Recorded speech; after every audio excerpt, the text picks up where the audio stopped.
Olá, queridos, a paz do Senhor Jesus. É mais uma vez uma alegria estarmos aqui na presença do nosso Deus glorioso, que tem cuidado de nós, que tem nos dado todas as coisas. A Ele toda a honra, toda a glória, toda a majestade, toda a fortaleza pelos séculos dos séculos. Amém.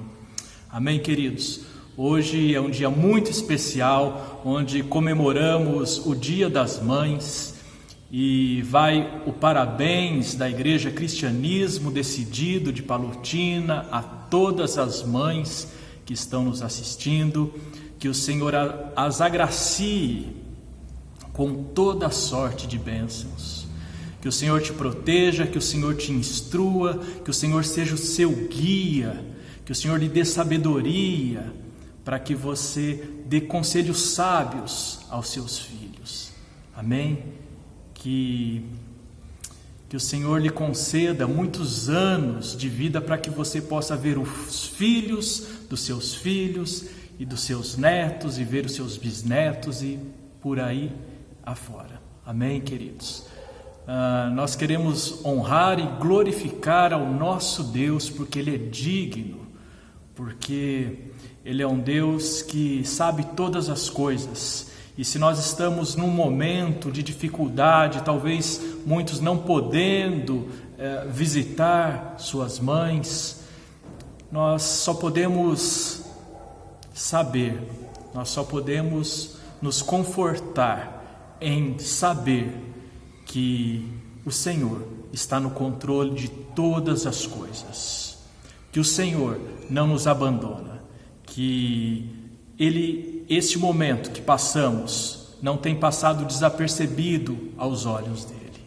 Amém? Então um abraço especial da Igreja Cristianismo Decidido, nosso abraço a todas as mães, e nós cremos que num próximo ano estaremos aqui reunidos, todos presentes aqui, como em outros anos já estivemos, e com as nossas crianças aqui apresentando números, danças, canções para as mães. Amém? Glória a Deus. A palavra do Senhor diz que Deus habita em meio aos louvores. A palavra diz que Ele está acima dos querubins.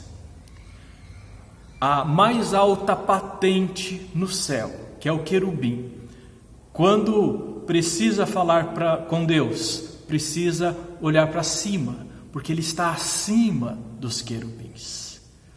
Mas a palavra diz que Ele habita no meio dos louvores do seu povo. Isso significa que Ele se inclina para ouvir o seu povo e que Ele vem até o seu povo, porque Ele gosta de estar nos louvores. E é por isso que nós o louvamos, é por isso que nós o adoramos com músicas, mas não apenas a música em si, mas com o nosso coração, com o nosso ser. E é isso que nós faremos neste momento. Nós adoraremos ao Senhor nosso Deus. Amém, queridos? Boa noite, irmãos, paz do Senhor. Tudo bem com vocês? Nós estamos bem e é com muita felicidade que estamos aqui para adorar ao nosso Deus, servir ao nosso Senhor com as nossas canções e adorações, e que estejamos em uma única voz, adorando ao Pai. Não estamos no templo, estamos cada um em seu lar, com a sua família, mas adore, expresse o seu louvor ao Senhor com todo o seu coração, com todo o seu vigor, com tudo aquilo que tu tem para dar para Ele. Amém? Vamos adorar a Deus então.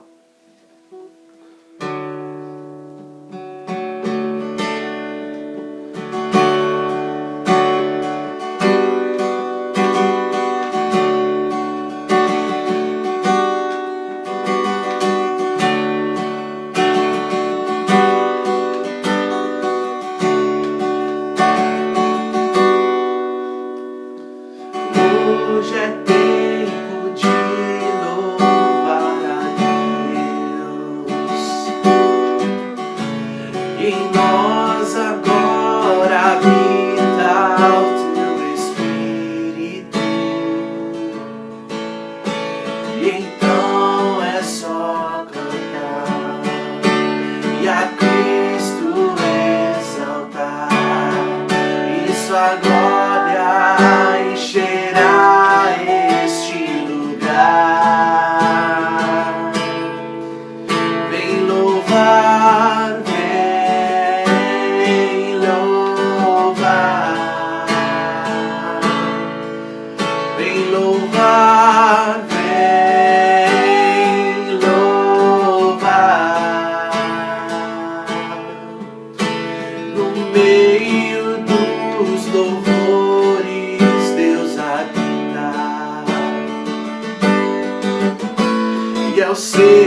fazer cumprir o que nos diz. E então é só cantar e a Cristo exaltar, e a sua glória encherá este lugar. Vem louvar, vem louvar, vem louvar, vem louvar, vem louvar, vem louvar, vem louvar, vem louvar, vem louvar, vem louvar, vem louvar.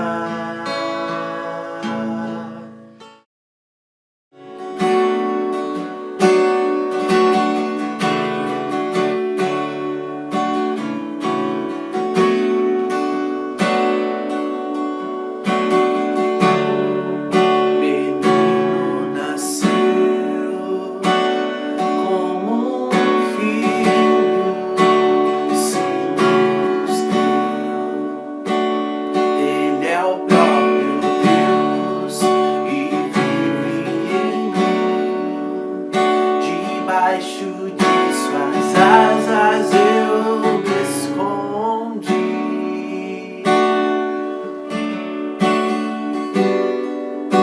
E o seu nome é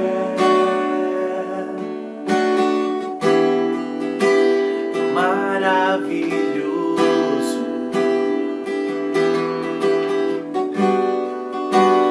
Glória ao príncipe da paz.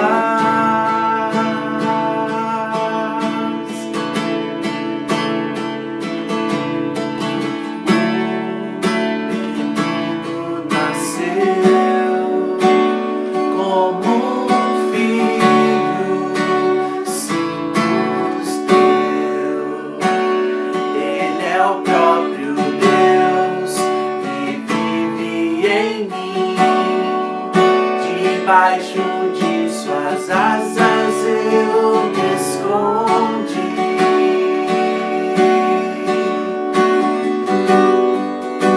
E o seu nome é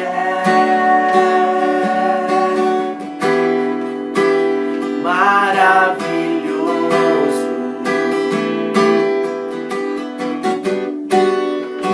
Glória ao príncipe da paz.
Tu és santo, Pai.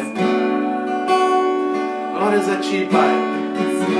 Rendemos graças a Ti, Deus. Tu és o nosso refrigério. Tu és a nossa fortaleza, Deus. Tu és santo, Pai. Desde o princípio ao fim, o Senhor será sempre santo. Glórias a Ti. Aleluia, aleluia. Senhor, muito obrigado. A Tua palavra diz que o Senhor está acima dos querubins, mas também que o Senhor habita no meio dos louvores. Obrigado por receber o nosso louvor. Obrigado por receber a nossa adoração. Grandioso és Tu, Deus. Muito obrigado. Aleluia. Queridos, nós agora iremos orar pelos dízimos e as ofertas que recebemos nesta semana, para a próxima semana, por provisão do Senhor para a vida dos nossos irmãos, que o Senhor esteja protegendo a cada um, que o Senhor esteja abençoando, prosperando, que o Senhor esteja fazendo milagres. Afinal de contas, nós cremos num Deus de milagres. O nosso Deus continua sendo um Deus de milagres, um Deus que faz grandes coisas, e nós precisamos continuar crendo no Senhor. Amém? Então, coloque diante do Senhor a sua oferta, aquilo que você já ofertou, aquilo que você quer depositar aos pés do Senhor, colocar como oferta, como dízimo, aquilo que o Senhor colocou no seu coração. Nós temos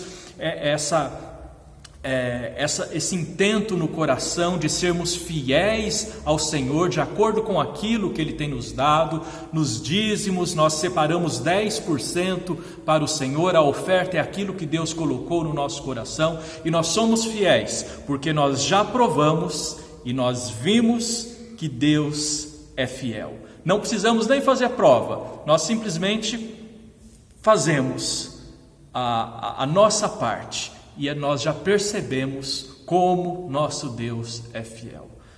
Muito obrigado, Senhor. Muito obrigado pelo seu povo que tem trazido dízimos e ofertas à sua casa. Senhor, o teu reino não está paralisado, o seu reino avança, Senhor.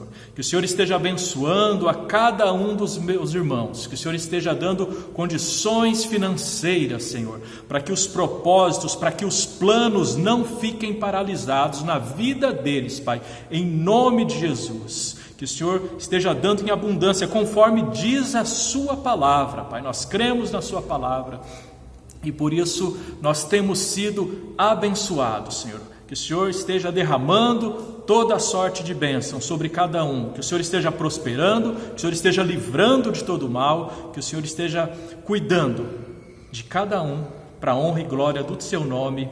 Amém, amém, glória a Deus. E agora uma pequena homenagem em nome da Igreja Cristianismo Decidido de Palotina para as mamães. Vamos ver. São os frutos de sua oração. A sua torcida é bem maior que uma nação. Ninguém consegue dar o que teus braços me cederão. Um amor maior que minha gratidão. Me sinto um jardim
Queridos, agora nós vamos meditar na palavra do Senhor. Sabe no que nós meditaremos hoje? Esperança. Hoje nós temos a quarta e última mensagem da série A Esperança que Você Precisa. Tem muita coisa que nós poderíamos falar sobre esperança. Sabe por quê? Porque este livro, este é um livro de esperança. Se este não fosse um livro de esperança, ele não existiria mais hoje, e ele não seria hoje o livro mais vendido em todo o mundo. E ainda mais em tempos de crise como temos tido, tem sido muito mais vendido. Porque é um livro de esperança. Isso aqui não é um livro de condenação. Isso aqui é um livro de esperança. E nós poderíamos falar até o final do ano sobre esperança, porque há muito o que se falar neste tema. É um tema muito precioso, muito importante, que a gente tem muito conteúdo, muito material na Bíblia. E eu gostaria de iniciar citando o versículo áureo dessa série de mensagens, que é Provérbios 23, 18, a parte A, que diz: certamente haverá bom futuro para você, e sua esperança não falhará. Esse é um versículo para ficar na sua mente, para você já saber de cor. Certamente haverá bom futuro para você. Olha só, é Deus falando isso. Quando Deus fala certamente, quando um humano fala certamente, a gente pode até ter um pouquinho de dúvida, dependendo de quem está falando. Mas quando Deus diz certamente, aí a gente pode crer. Pode crer com todas as forças, porque o Senhor está falando certamente, quer dizer, vai se cumprir. Haverá bom futuro para você, porque no céu há esperança para você. Que essa esperança que há no céu para você também esteja aqui na terra, a começar de você, a começar do seu coração, porque essa esperança não falhará. Amém, queridos? Então, fique firme. Hoje nós falaremos de esperança, a esperança que você precisa para prosseguir. Nós já falamos em mensagens anteriores da esperança que você precisa para resistir.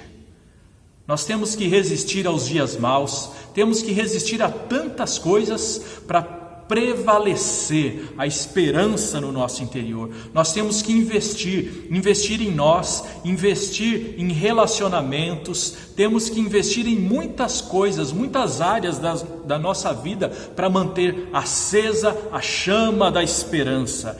Na última semana nós falamos da esperança que nós precisamos para construir, uma meditação baseada no livro de Neemias, quando ele construiu os muros de Jerusalém, ou melhor, quando ele reconstruiu os muros de Jerusalém, não só os muros, mas os portões. Nós vimos como que Deus fez coisas grandiosas, porque ele confiou em Deus. Ele era apenas um copeiro do rei, nem imaginava que algum dia ele poderia fazer alguma coisa pela sua nação.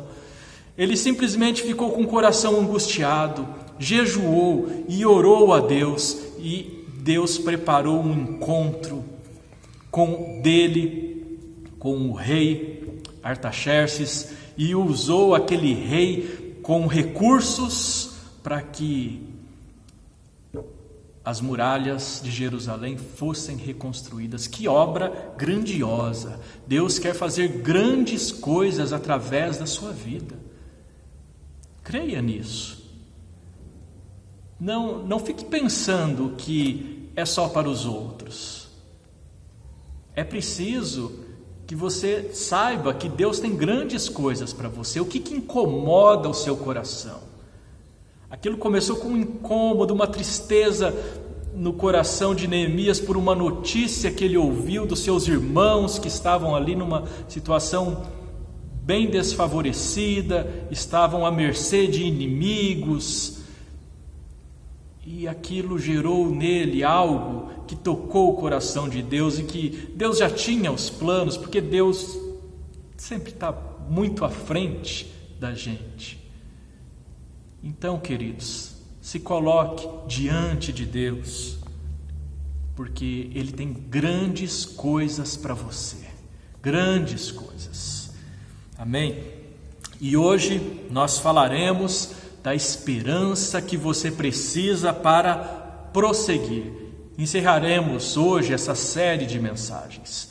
É preciso esperança para prosseguir, para ir adiante. No dicionário, prosseguir significa dar seguimento, levar adiante. Também significa retomar uma atividade que tinha sido interrompida, continuar alguma coisa. Então você precisa prosseguir. Talvez alguma coisa que você abandonou, alguma coisa que ficou para trás, mas não deixe para trás. Olhe os seus sonhos, aquilo que ficou no passado. O Senhor está querendo despertar novas coisas, está querendo que você prossiga para o alvo. Ele é o alvo. E muitos projetos que talvez Ele já colocou no seu coração estão lá engavetados.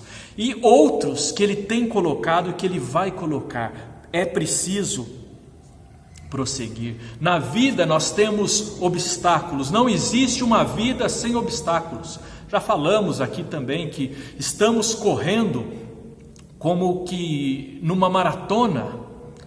É uma corrida longa, não é uma corrida de 100 ou 200 metros. E nessa maratona nós muitas vezes nos deparamos com coisas que querem nos fazer parar. Às vezes pode ser o próprio cansaço, a falta de preparo. Então temos que correr com sabedoria, porque nessa maratona da vida cristã que levamos, não importa aquele que chega primeiro, mas importa chegar, porque em primeiro muitos já chegaram, mas nós continuamos no páreo, continuamos lá, e um dia chegaremos à reta final, e outros chegarão depois, mas importa chegar. Já viu aquelas corridas em que a pessoa às vezes chega cambaleando, mas ela foi firme, ela foi até o fim. Da mesma forma nós devemos ir até o fim. É preciso disposição para fazer aquilo que Deus nos pede. Nem sempre, queridos, coloca isso na sua cabeça, nem sempre você vai entender o que Deus está fazendo. Nem sempre você vai entender o que Deus quer dizer.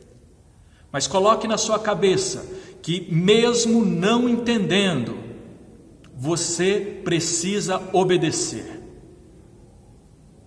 É na obediência que está o segredo da nossa conquista. Veja só, Deus falou para Jeremias, o profeta: Jeremias, desce à casa do oleiro e falarei contigo. Uma passagem conhecida, onde Jeremias desce até a casa do oleiro. O oleiro era aquele homem que fabricava vasos de barro, de argila. Se você procurar na internet, você encontra ainda hoje o pessoal fazendo aquele tipo de barro com as mãos e com alguns artefatos. E Deus fala assim: Jeremias, desce à casa do oleiro que eu falarei contigo. E foi uma visão que Jeremias teve, mas olha só que interessante, queridos. Deus já não estava falando com Jeremias? Deus falou: Jeremias, sim, Senhor, desce à casa do oleiro que eu vou falar. Jeremias, se fosse rebelde, iria falar assim: sim, Senhor, mas para que me dá esse trabalho de ir até lá naquele lugar escuro, úmido? O Senhor já está falando comigo, continua falando. Muitas vezes a gente faz isso com o nosso Deus. Mas Deus, Ele quer de nós passos, os chamados baby step, ou seja, o passo de bebê, um passinho de cada vez. Então, Jeremias, faz isso que eu estou te falando primeiro. Desce, vai à casa do oleiro, observa ele trabalhando, e ali eu vou falar com você. Deus sempre tem um plano, Deus não faz nada ao acaso. Então, quando Deus falar, faça tal coisa, porque quando você estiver fazendo aquilo, Deus vai falar mais um pouquinho com você, e depois mais um pouquinho, e assim por diante. É assim que Deus trabalha na nossa vida, queridos. Amém? Então, eu gostaria de falar, antes eu gostaria de citar um salmo. Salmo 126, verso 5 e 6. Os que com lágrimas semeiam, com júbilo ceifarão. Quem sai andando e chorando enquanto semeia, voltará com júbilo, trazendo os seus feixes. Então, mesmo que nos custe obedecer, mesmo que seja difícil algo que Deus nos peça, nós temos que saber que mesmo com lágrima nos olhos, nós temos que continuar a jornada, porque a nossa colheita será com alegria, com júbilo ceifarão, ou seja, com alegria irão colher, mesmo que saíram com lágrimas. Talvez na sua vida você já teve esse tipo de experiência, de fazer coisas que te doeram, fazer coisas em obediência, fazer sacrifícios por alguém, por alguma pessoa, por você mesmo, ou por um familiar, por um amigo que te doeu, e foi em lágrimas, mas você viu a grande mão do Senhor te recompensando, porque Ele não deixa ninguém sem colher os louros de uma boa semeadura. Amém, queridos? Número 1, se você quiser anotar, a esperança que você precisa para prosseguir diante das tristezas circunstanciais. Todo mundo passa por tristeza, todo mundo tem dificuldade. O apóstolo Paulo, em Romanos, capítulo 9, versos 1 e 2, diz assim: digo a verdade em Cristo, não minto. Minha consciência o confirma no Espírito Santo. Tenho grande tristeza e constante angústia no meu coração. Queridos, nós estamos falando aqui do apóstolo Paulo. Nesse versículo, ele está dizendo da angústia que ele tinha pela obra de Deus, por tudo aquilo que ele estava fazendo e pelas dificuldades que ele estava enfrentando na obra. Mas nós estamos falando de Paulo, um homem que já era acostumado a perseguições, já era acostumado a enfrentar dificuldades, já tinha passado por prisões, já tinha passado por açoites, por perseguições, por muitas coisas, mas chegava um momento em que ele se abatia. O que eu quero te dizer, e essa é uma prevenção para que você não se abata, porque Paulo aqui, mesmo com essas palavras, em seguida ele se levanta, ele está dizendo que aquilo acontecia no interior dele, mas o Senhor o levantava. Eu quero te dizer que não existe um caminho sem preço, seja o caminho do bem ou seja o caminho do mal. Se uma pessoa escolhe o caminho do mal, ela vai pagar um preço por este caminho que ela escolheu. Muitas vezes neste mundo nós vemos pessoas que escolheram o caminho do mal e estão vivendo muito bem, mas a palavra do Senhor diz assim: não tenhas inveja daqueles que prosperam em seus maus caminhos, porque num dado momento eles irão pagar, porque existe um preço. Quem escolhe o caminho do mal paga um preço.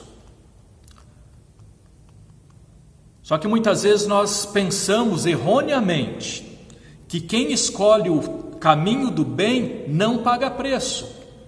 Não tem um preço a ser pago, porque escolheu o caminho do bem, escolheu o caminho de Jesus, escolheu andar na luz, escolheu uma vida honesta, escolheu uma vida santa. Afinal de contas, Deus o protege de todos os males. Queridos, há um preço a pagar. Mesmo quem anda na luz, nós vimos isso agora, o próprio apóstolo Paulo aqui dizendo que havia grande tristeza e constante angústia no coração dele. Existe um preço até para fazer o bem, nós precisamos pagar. Existe o preço da renúncia.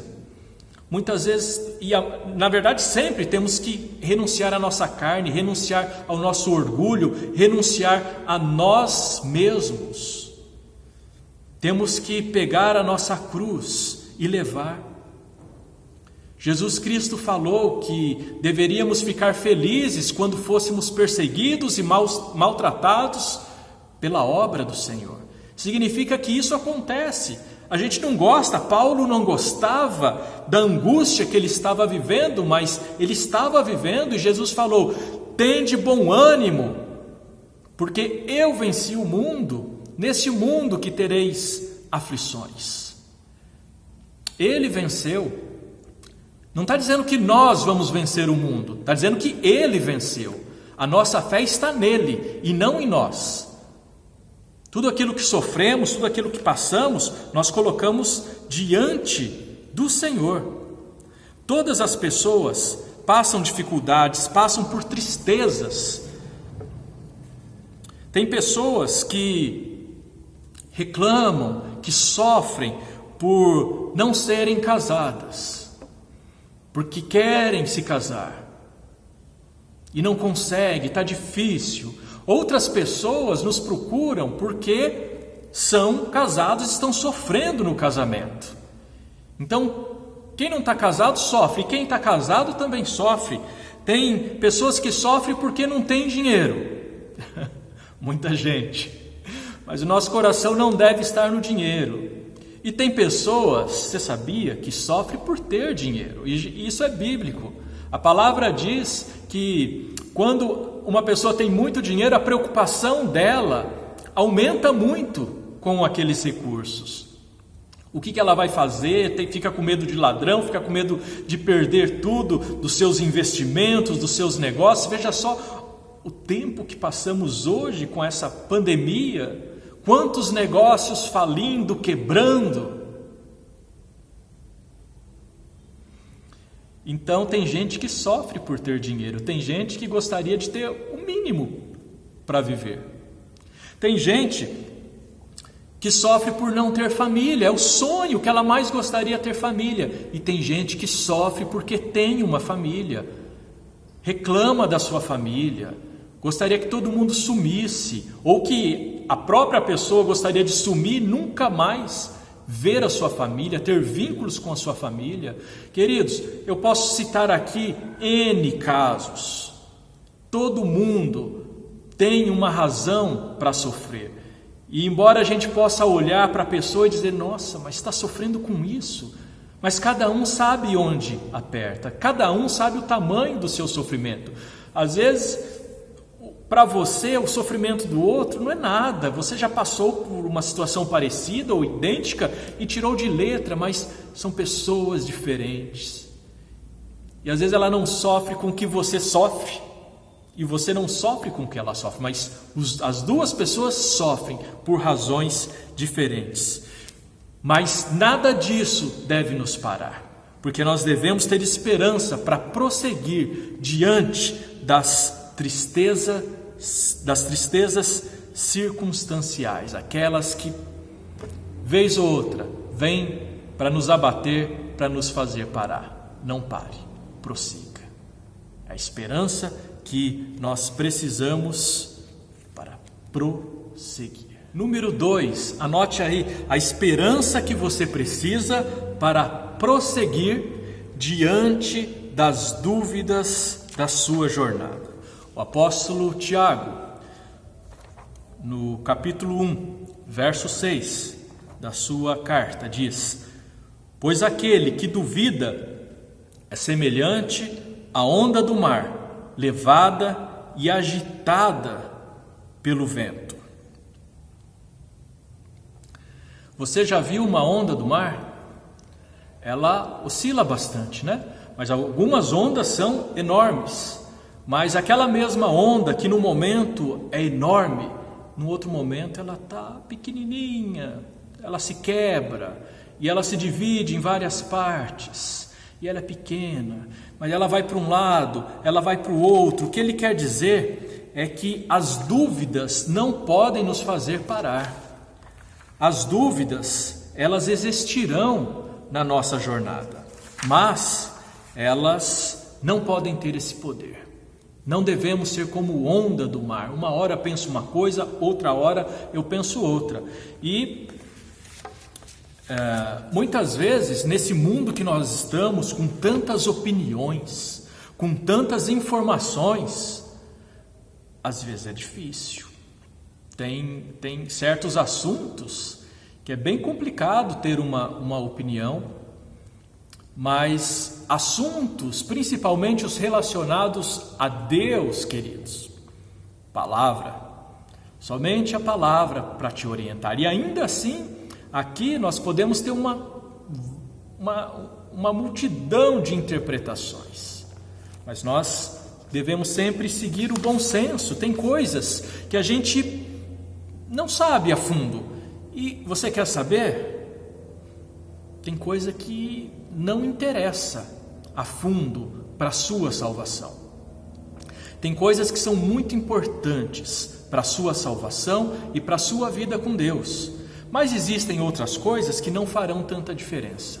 Então, é preciso ter sabedoria para não ficar com coisas que não fazem diferença na nossa vida e ficar discutindo essas coisas. Muitas dessas questões acabam, às vezes, até desviando pessoas. Existem muitas pessoas na internet que estão fazendo um desserviço para Deus. Começam a falar sobre os nomes de Deus, e é Iau, e não sei o que lá. Queridos, Jesus tem outros nomes, que falar Jesus é um nome pagão, não deveria ser citado. Olha, se veio de raiz pagã, eu não sei, eu não vou entrar nessa questão. Eu sei que quando eu vou expulsar um demônio, eu digo: saia em nome de Jesus. E ele sai, ele obedece. Quando eu vou orar para uma pessoa ser curada de câncer, como já aconteceu, eu falo: em nome de Jesus, seja curado. E a pessoa foi curada. Então é Jesus.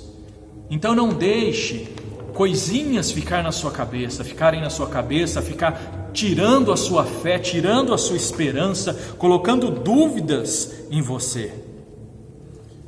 Amém, queridos? O Senhor, Ele coloca unção sobre as nossas vidas. Peça para que Deus coloque unção sobre a sua cabeça para te dar entendimento da palavra, para que você se preocupe com o que realmente vale a pena, porque senão você vai ficar cheio de dúvidas, e as dúvidas vão te tirar do caminho do Senhor, e essa é a intenção maligna do diabo. Isso não vem de Deus. Você está me entendendo? A unção do Senhor, ela abre portas para a sua vida, em diversas áreas. Então busque essa unção do Senhor, busque o conhecimento na palavra do Senhor, busque estar preparado para tudo que vai acontecer, porque se por um lado a unção abre portas, é o preparo que mantém essas portas abertas para você. Amém, queridos? Não se detenha diante de dúvidas, coloque suas dúvidas diante do Senhor, busque um conselheiro, busque alguém com mais conhecimento, com uma jornada de caminhada, de um bom tempo com o Senhor, uma pessoa que seja equilibrada, que possa te orientar. Amém? Quando Deus diz que vai fazer, e muitas vezes Deus diz na Bíblia, por exemplo, muitas vezes Ele diz: farei isso, farei aquilo, e talvez em profecia na sua vida, creia e não duvide, Deus já fez. Tá bom? Essa é para você não duvidar. Quando Deus diz: farei tal coisa, é porque Deus fez. É que você não chegou, para você ainda é farei. Porque você não chegou lá ainda, no que Deus vai fazer. Mas Deus já fez, porque Deus não está preso a tempo. Então quando Ele fala: farei uma grande obra na sua vida, farei isso, farei aquilo, o Senhor já fez. Então essa é para você crer, é para você tirar toda a dúvida do seu coração, porque não é com dúvida que nós nos achegamos a Deus. A palavra diz que nós temos que chegar diante do trono do Senhor com intrepidez. Sabe o que é isso? Intrepidez é com certeza no coração. A fé é uma certeza. A dúvida, ela nega a certeza, ela nega a fé. A dúvida gera incredulidade. Amém, queridos? Seja firme, seja confiante. Amém? Número 3, a fé que você precisa para prosseguir diante das decepções relacionais. Decepção com pessoas. Sempre tem, né?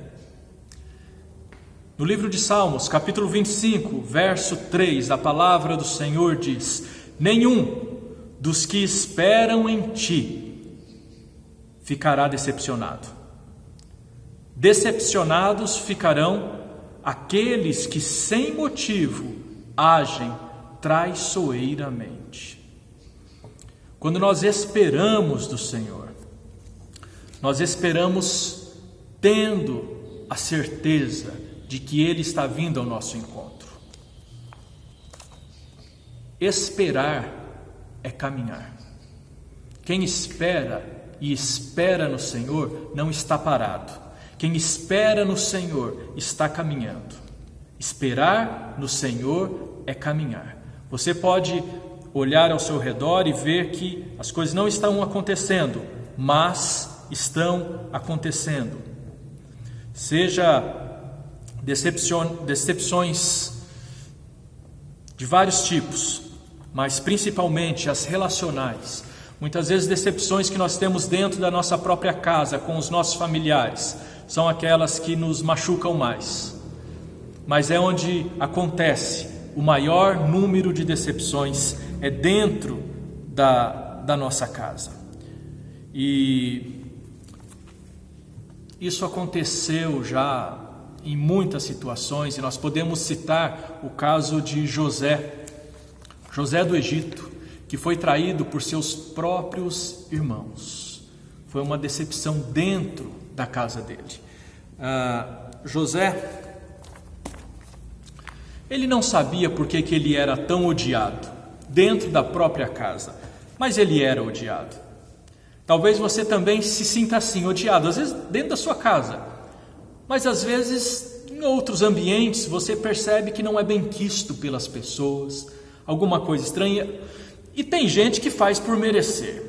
Quem é que gosta de uma pessoa fofoqueira, de uma pessoa que dá boca suja, que não respeita ninguém? Essa pessoa realmente não será benquista. Mas estou falando de pessoas que são pessoas boas, são pessoas que vivem para Deus, mas elas não se sentem bem, não se sentem aceitas muitas vezes. Eu queria te dizer o seguinte, que o problema não é você. O problema não é você. Conheci já pessoas de Deus, pessoas maravilhosas e que despertavam um ódio tão grande em algumas pessoas, pessoas tão malignas que queriam criar situações, envolver essa pessoa boa e jogar tudo contra ela, fazer com que as outras pessoas que não sabiam, às vezes, de algum acontecimento, ficassem contra a essa pessoa perseguida. Então tem pessoas ruins, manipuladoras, mas para essa pessoa, e se é o seu caso, poxa, eu não faço nada para ninguém, estou tentando ser justo, servir a Deus, não fico falando da vida de ninguém, não falo mal, não brigo, estou na minha, perdoo, peço perdão quando magoo alguém. Então eu queria dizer que o problema não é com você, mas o problema é com aquilo que está sobre a sua vida. O problema é com aquilo que está sobre você. Porque quando os nossos inimigos espirituais veem na nossa vida um brilho que é colocado por Deus, uma marca que é colocada por Deus, uma unção que vem de Deus, e no mundo espiritual eles conseguem perceber isso, aí começa-se a perseguição. Por exemplo, José. José tinha 11 irmãos, filho de Jacó. Ele era muito amado por seus irmãos. Ele era muito amado por seu pai, E ele era invejado por seus irmãos. Na verdade, não os 11, mas os 10. Ele tinha um irmão menor, Benjamim, que esse fica de fora. Mas ele ganhou uma túnica que seu pai fez. Jacó teceu uma túnica para ele, uma túnica como um casaco grande, né? Que coloca sobre os ombros, veste, e era uma túnica colorida, algo, pensa só, quantos 1000 anos nós estamos falando lá atrás? Cerca de 4.000 anos, 3.500, mais ou menos isso aí. E o tingimento naquela época havia já, né? Mas era um processo bem mais complicado do que é hoje. E para se fazer um tingimento de uma peça, tudo bem. Agora, uma peça colorida, quantos tingimentos havia ali? Houve um empenho, houve um trabalho do seu pai em presentear o seu filho com uma túnica colorida. Porque túnica todo mundo usava, mas uma túnica de várias cores, ele deu para o seu filho preferido. E os seus irmãos o odiaram por causa disso. E José é muito inocente, começa a ter sonhos e conta aos seus pais e aos seus irmãos que tinha tido um sonho, que eles estavam todos colhendo e os feixes da colheita eram 12 feixes. E os feixes dos outros, dos pais e dos irmãos, se prostravam diante dos feixes dele. E aí eles começaram a dizer, mas que isso significa? Que nós vamos nos curvar a você? Quem é você? E teve outro sonho também, e os irmãos o odiavam mais e mais e mais por causa disso. E ele continuava usando a sua túnica, afinal de contas ele tinha ganho a túnica do pai. Foi o pai que deu, ele não pediu a túnica para o pai. Ele recebeu de presente. E ele não queria, com essa atitude, magoar os seus irmãos. Ele não queria, com isso, querer ser mais do que seus irmãos. Mas o pai estava dando a túnica de presente. E o pai do céu estava dando a ele sonhos que mostrava que sim, no futuro ele seria governador do Egito e ele estaria acima dos seus irmãos, acima dos seus pais, e eles se curvariam a ele porque ele seria responsável por alimentar todo o mundo daquela época, inclusive seus pais e seus irmãos. Então, essa túnica, ela gerou uma perseguição a José. E José podia fazer o quê? Não podia fazer nada.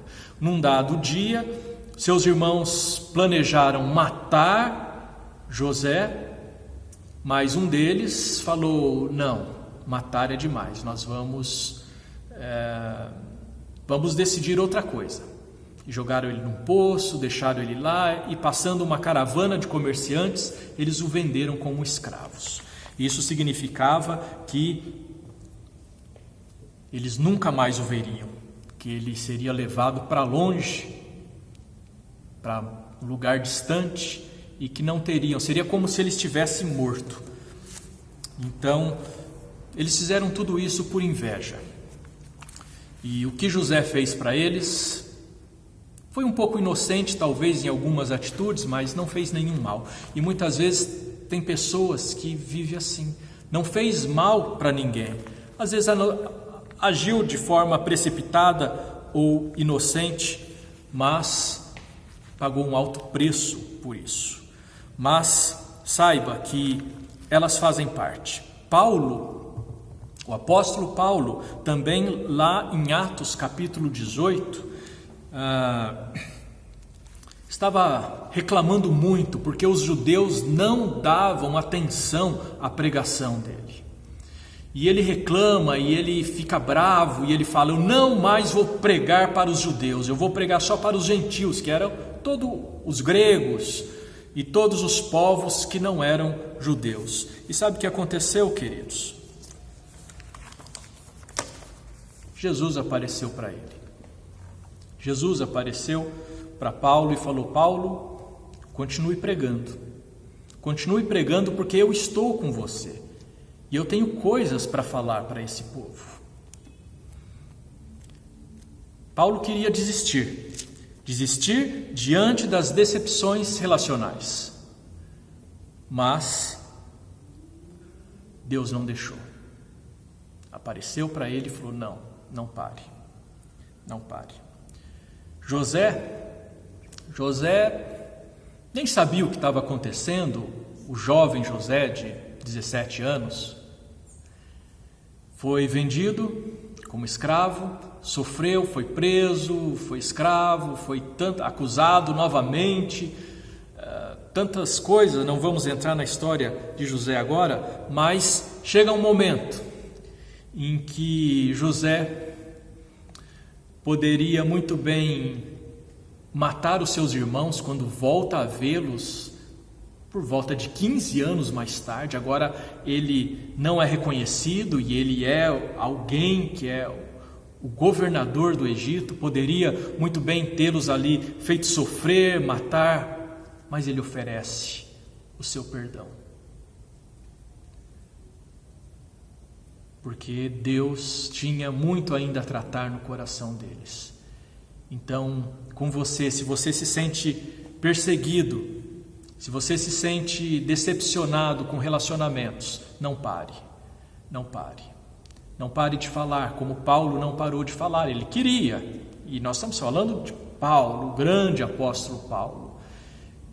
E Deus apareceu e falou: não, eu creio que se fosse outra pessoa para tentar convencer Paulo a voltar a pregar para os judeus, não conseguiria convencê-lo. Mas o próprio Jesus apareceu. Confira lá depois, capítulo 18 de Atos, verso 9 a 11. O próprio Jesus falou: continue, fale do meu amor. José ofereceu perdão aos seus irmãos, e os seus irmãos se arrependeram, e a família ali foi reconstituída. Amém, queridos? Você precisa entender que quando você conquista alguma coisa pelo seu próprio mérito, isso é muito bom. E quando isso acontece, Deus vai te abençoar. E Deus vai te dar livramentos naturais quando se levantarem contra coisas que você conquistou. Agora, quando Deus te der alguma coisa e alguém tocar na sua vida, falar sobre você, sobre a sua unção, sobre a capacitação que não é sua, sobre a capacitação que veio do alto, que o Senhor derramou sobre a sua vida, o livramento não vai ser natural. O livramento será sobrenatural. Será algo espantoso, que você vai olhar e vai falar: só o Senhor é Deus. Só o Senhor é Deus. Só o Senhor poderia ter feito isso na minha vida. Porque o nosso Deus é um Deus sobrenatural. A gente está muito acostumado com coisinhas naturais. mas Deus age no sobrenatural. E ninguém toca naquilo que Deus coloca sobre a sua vida. Isso não quer dizer que Deus é um Deus vingativo, mas a vingança pertence a Ele. E às vezes a vingança dele e os meios que Ele usa é justamente fazer com que a pessoa reconheça os seus erros, se arrependa, se volte para Ele. Essa é a maior das vinganças que Deus faz, é a que Ele mais gosta de fazer. Às vezes o desejo que alguns têm é que a pessoa seja atropelada, que a pessoa morra, que a pessoa se dê muito mal na vida, mas a vingança que pertence ao Senhor e a vingança que o Senhor gosta mesmo de fazer é essa.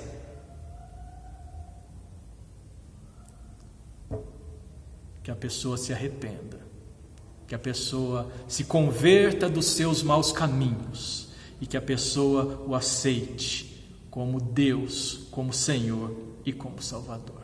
E quantas injustiças que sofremos. Será a injustiça que vai nos fazer parar? A injustiça pode te fazer parar? Não pode, meu irmão. A esperança que você precisa, número 4, para prosseguir diante das injustiças sofridas. Olha só o que Mateus, capítulo 5, verso 6, veja só o que ele nos diz. Jesus falando: bem-aventurados os que têm fome e sede de justiça, pois serão satisfeitos. O Senhor satisfaz quem tem fome e sede de justiça, porque é Ele quem faz a justiça. A justiça pertence ao Senhor. E se você foi injustiçado e fica remoendo isso, querido, coloque isso diante do teu Deus, porque a palavra em Colossenses capítulo 3, verso 25 diz assim: quem cometer injustiça receberá de volta injustiça, e não haverá exceção para ninguém. Muitas pessoas querem fazer justiça, e querendo fazer justiça, muitas vezes erram na dose e cometem injustiça. Na verdade, não vai acertar a dose, porque a justiça que nós queremos, normalmente ela é muito maior do que a própria justiça terrena. Se uma pessoa comete alguma coisa contra nós, a gente não se contenta com a justiça que nós temos aqui. Ela pode ser falha, mas é a justiça que nós temos aqui na terra. Então, a justiça de Deus, ela é na medida certa. E existe uma promessa do Senhor. Então, às vezes, na ânsia de cometer justiça, de ficar guardando aquela coisa lá dentro, guardando todo o rancor, e com essa ânsia, nós perdemos o melhor que Deus tem. Olha só, em Salmos 37, 29, diz assim: os justos herdarão a terra, e nela habitarão para sempre. Olha só, os justos. Se você fizer justiça, você não é justo diante de Deus, porque a justiça pertence ao Senhor. Amém, queridos? Então que nessa questão de justiça nós possamos ser como José e oferecer perdão àqueles que tanto nos prejudicaram, mas dessa forma reconhecer a soberania de Deus acima da maldade deles. Porque a soberania de Deus, ela supera qualquer maldade. A palavra diz que todas as coisas cooperam para o bem daqueles que amam a Deus e andam segundo o seu propósito. Então, se você ama a Deus e se você anda segundo o propósito de Deus, creia que tudo vai cooperar para o seu bem, até mesmo as injustiças que você sofrer. Amém? Número 5, a esperança que você precisa para prosseguir diante das incertezas do futuro. Livro de Jeremias, capítulo 31, verso 17 diz: por isso, há esperança para o seu futuro, declara o Senhor. Também Salmos 37. Considere o íntegro, observe o justo, há futuro para o homem de paz. Há futuro para o homem de paz. O homem, a mulher que não é de paz, não tem um bom futuro. Quando ele diz há futuro, significa um bom futuro. Amém, queridos? Então deixe a vingança com o Senhor, deixe a justiça com o Senhor, e saiba que a vingança do Senhor não é a vingança que o homem quer fazer. Amém?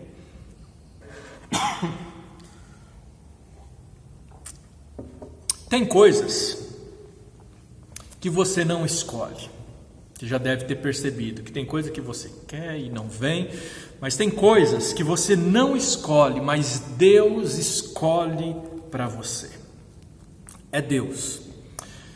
Foi Deus que escolheu a Davi como rei de Israel. E Davi, já falamos disso semanas atrás, Davi estava lá quietinho, pastoreando as ovelhas do seu pai, e ele foi ungido rei. E continuou lá, continuou pastoreando as ovelhas do seu pai. E tempos depois, muito tempo depois, quando ele já era um soldado, já era um general de guerra, já havia se passado 20 anos, lá no livro de 1 Crônicas 14:8 está escrito assim: quando os filisteus souberam que Davi tinha sido ungido rei de Israel, mobilizaram suas tropas para capturá-lo. Davi, porém, foi informado disso e saiu para enfrentá-los. Gente, Davi morou entre os filisteus. Teve uma época que ele esteve junto com eles. Mas foi justamente quando souberam, olha só o que o versículo diz, quando souberam que Davi tinha sido ungido rei sobre todo Israel. Algumas versões trazem sobre todo o Israel. Eles endoidaram e aí eles quiseram atacar. E aqui eu gostaria de fazer uma aplicação para a sua vida, querido. Sabe quando que o inimigo vai atacar a sua vida? Quando você se posicionar. Se você está sendo atacado, amém, significa que você está posicionado com Deus. Quando você se posicionar, quando você conquistar, quando as coisas estiverem indo bem no seu casamento, no seu ministério, quando o inimigo vê a unção do Senhor sobre a sua cabeça, ali ele vai te atacar. Assim como os inimigos, os filisteus, fizeram com Davi.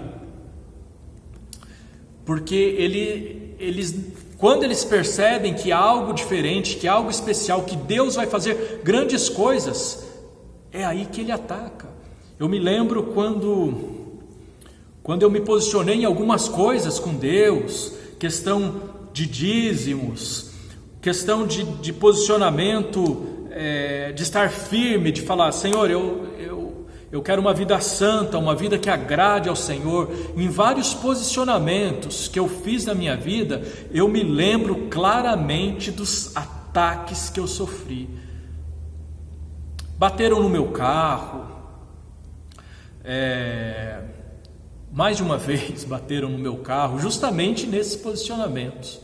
Acho que o diabo gostava de incitar ali algumas pessoas para ficar desatentas e bater no meu carro. Teve um rapaz que eu falei, como que você conseguiu bater no meu carro? Ele falou, eu te juro que eu não sei. Eu não sei onde estava a minha cabeça. Eu não sei o que aconteceu. E porque assim, às vezes a pessoa, quando o diabo quer usar alguém, ela pega ali uma pessoa, distrai com alguma coisa, lança alguma coisa na mente, um pensamento, faz a pessoa ficar cega e acontecem acidentes, acontecem coisas sérias. E foram muitos ataques na saúde, na minha saúde, nas minhas filhas, na minha esposa, ataques financeiros, muitos, mas o Senhor sempre esteve ali. E todas as coisas, eu posso dizer que todas as coisas cooperaram. Então, se posicionou no seu casamento, o diabo vai entrar de sola para tentar fazer com que coisas aconteçam. Se posicionou no seu ministério com Deus, o diabo vai fazer de tudo para te tirar, porque o diabo é o nosso inimigo. No Velho Testamento, a figura do inimigo eram pessoas, e hoje a figura do inimigo são espirituais. Apesar de que, mesmo sendo espiritual, ele também utiliza pessoas. Mas eu quero lembrar que os nossos inimigos não são as pessoas. A Bíblia, em Efésios 6:10, diz que a nossa luta não é contra a carne e o sangue. Ou seja, não é contra pessoas de carne e osso, mas a nossa luta é contra as potestades espirituais. É contra espíritos malignos. Amém, queridos? Então, nós precisamos estar atentos, vigilantes, sim, se posicionar. Não é por isso que nós vamos deixar de se posicionar. Eu já vi pessoas falando, nossa, mas toda vez que eu me posiciono com Deus vem um ataque, um monte de coisa sobre a minha vida. Eu prefiro ficar na minha, sentadinho. Tá bom. Às vezes a pessoa faz isso e sabe o que acontece? Realmente ela fica por um período tranquila.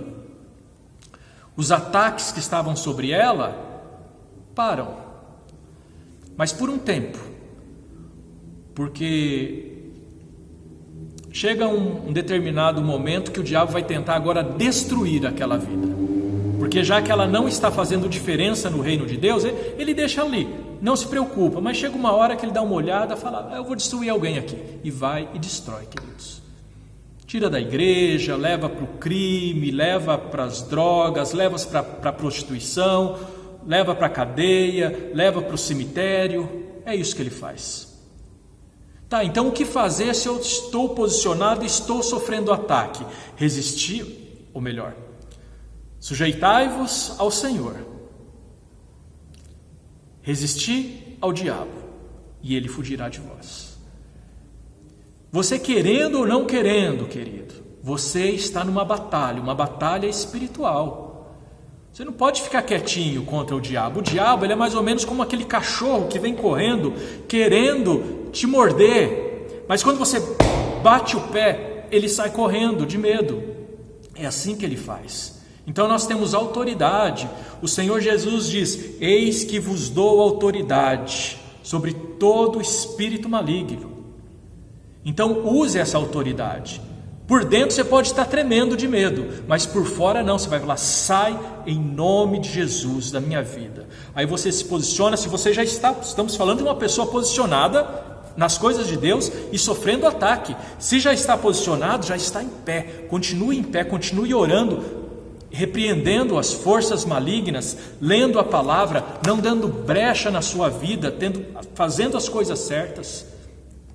Vai vir dificuldade, vai vir sofrimento, vai vir aflição, mas o Senhor é a sua sombra, a sua direita.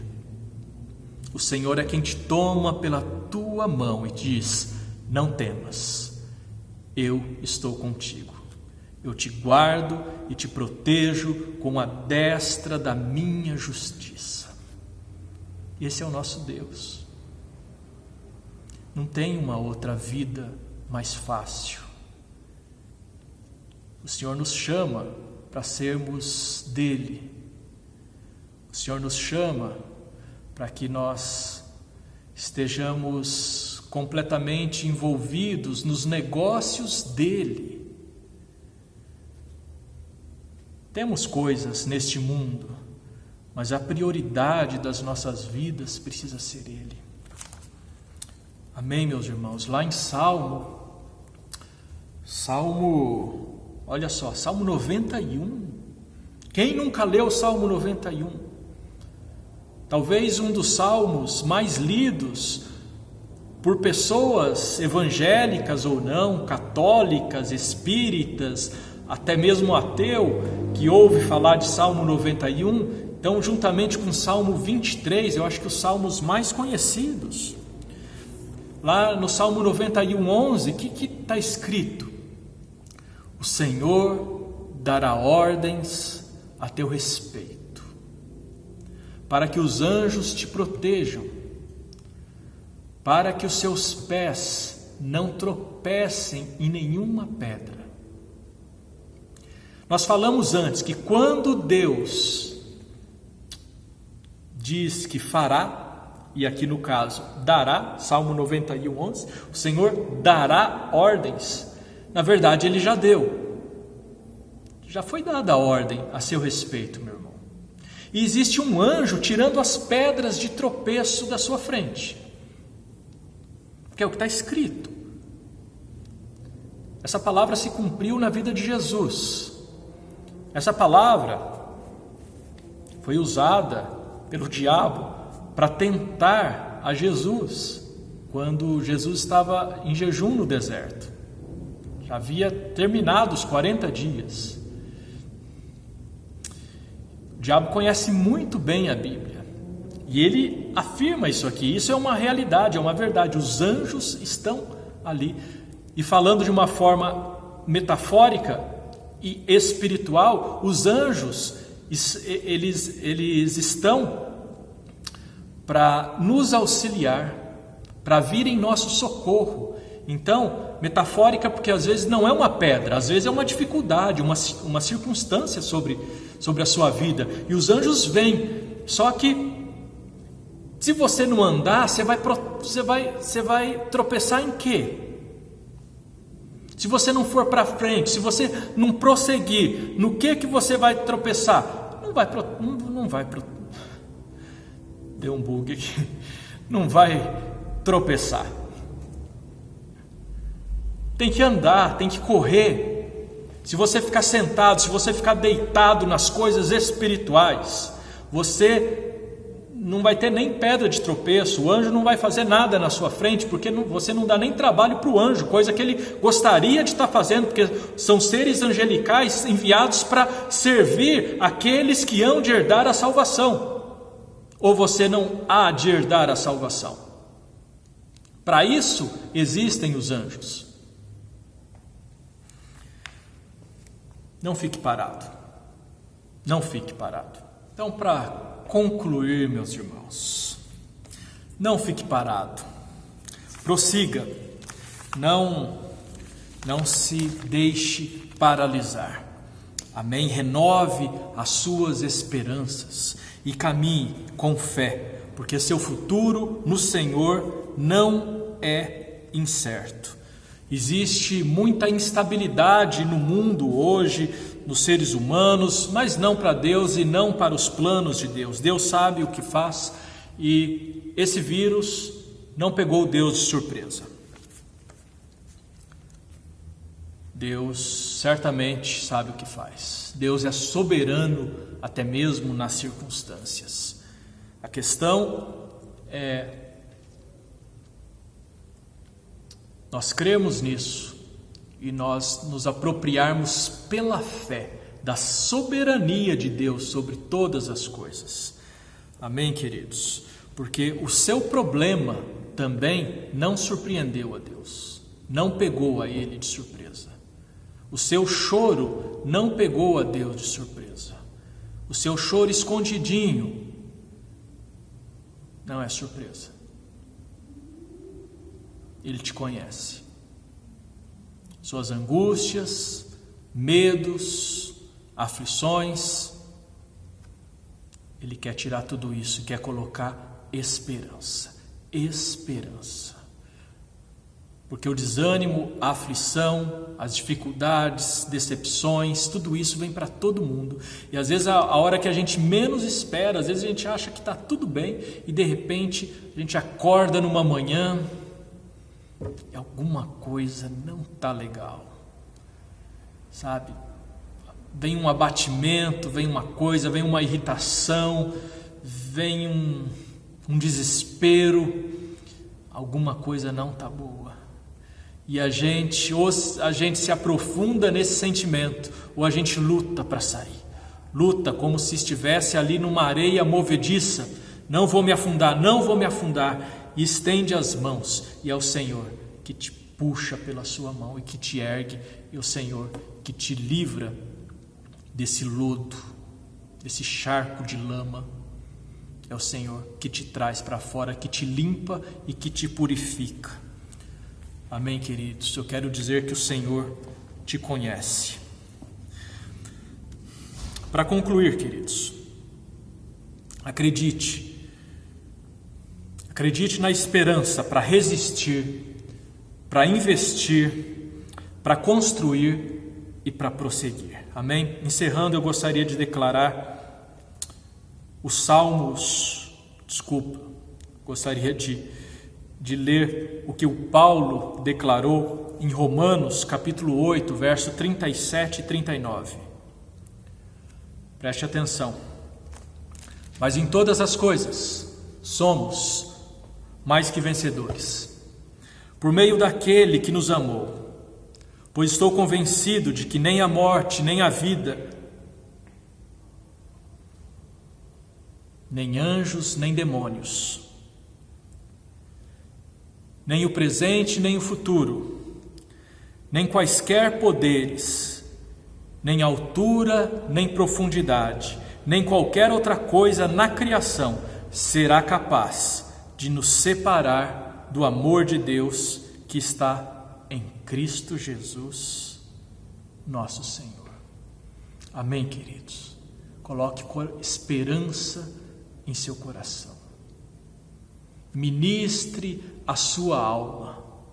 Ministre esperança, paz, alegria, paciência, amor. Ministre a você mesmo, porque Deus tem esperança na sua vida. Amém? Agora eu quero orar por você. Você que tem seguido a vida sem esperança, que tem seguido dia após dia, que vê os dias passando, que muitas vezes não vê a hora de chegar a hora de dormir para ter um pouco de descanso, mas quando acorda já pensa tudo de novo. Não dá para viver assim, não dá. Você precisa de esperança do Senhor, porque há grandes coisas que o Senhor quer fazer na sua vida. Então dê um passo de fé, porque nós precisamos dar passos em direção ao Senhor. O Senhor, Ele vem ao nosso encontro, mas é preciso obediência e é preciso que a gente faça a nossa parte. Deus falou para o profeta Elias: vá até a cidade tal, que eu mandarei corvos para te alimentar.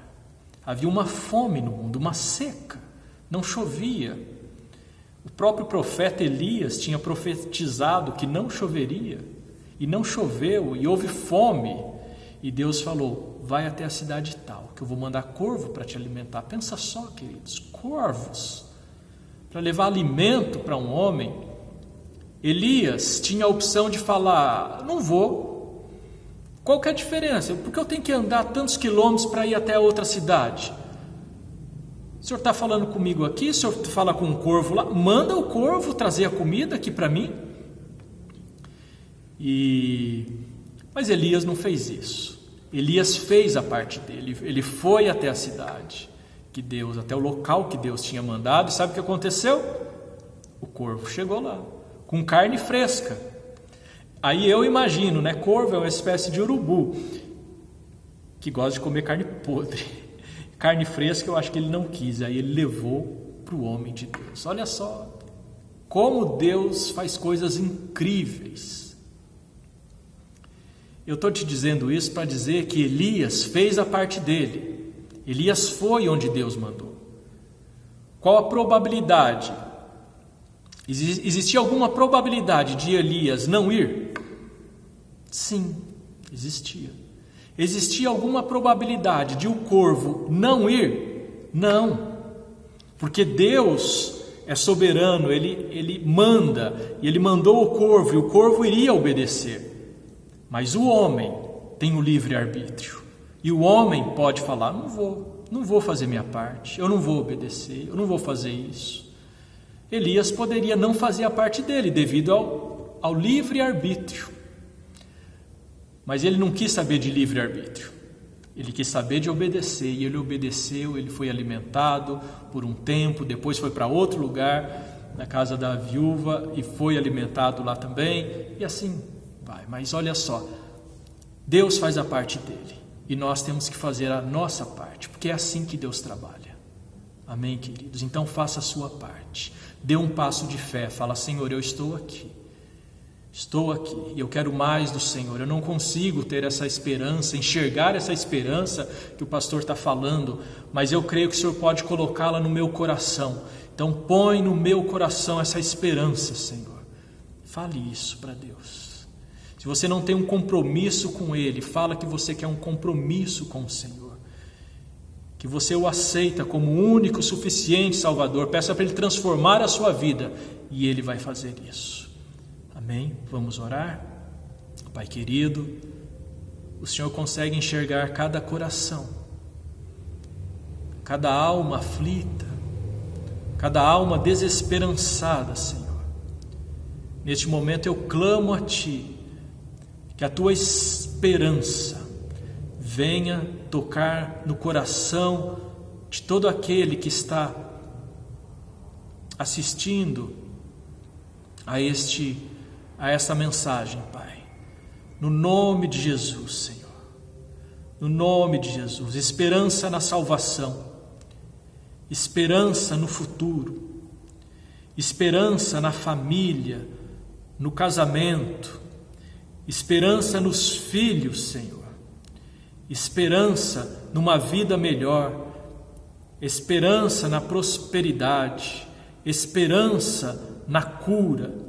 Esperança na libertação de espíritos opressores, no qual eu agora repreendo em nome de Jesus e digo que saiam em nome de Jesus. Oh Pai, que os Teus anjos ministradores estejam agora junto com essa pessoa que está falando contigo com o coração aflito, Senhor, querendo um pouco do Senhor, um pouco da sua paz, um pouco do seu amor. Oh Senhor, aquilo que um dia o Senhor entregou a mim, que o Senhor também entregue a ela, Pai, no nome de Jesus. No nome de Jesus.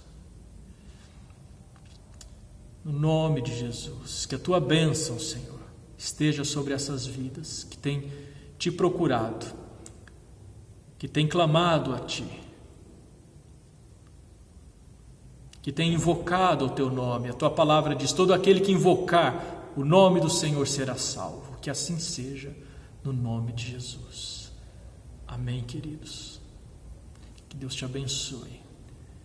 Que o Senhor te livre, te guarde. Te dê uma semana abençoada em sua presença.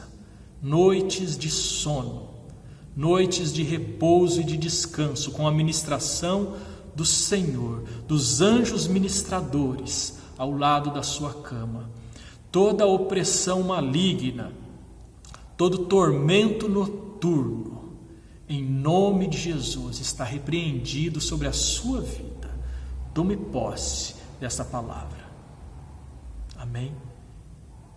Que a graça de Jesus Cristo, Filho, o amor de Deus, o Pai, e as santas consolações do Deus Espírito Santo esteja sobre a sua vida, hoje e sempre, no nome de Jesus.